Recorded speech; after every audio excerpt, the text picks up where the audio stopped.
Hello guys, for today's video guys, magki-cleaning muna tayo ng ating electric fan. Linisan natin. So guys, ganito siya kadumi guys. Nilagyan ko ng Sandrox or Clorox. Tapos ito na yun. Lilinisin natin siya para ibalik natin sa kanyang body.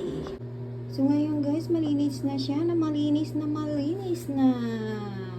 Ibabalik na natin siya sa dati. Ready to put na guys. So guys, ibabalik na po natin siya. Para po. Yan, ibabalik natin siya. So guys, ibabalik na po natin siya. So, lagyan po natin ng screw.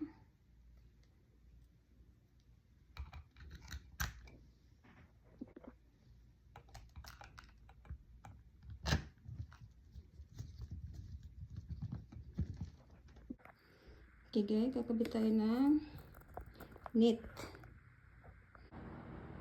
I'm done. Finish the cleaning. Thank you for watching. Please like and subscribe.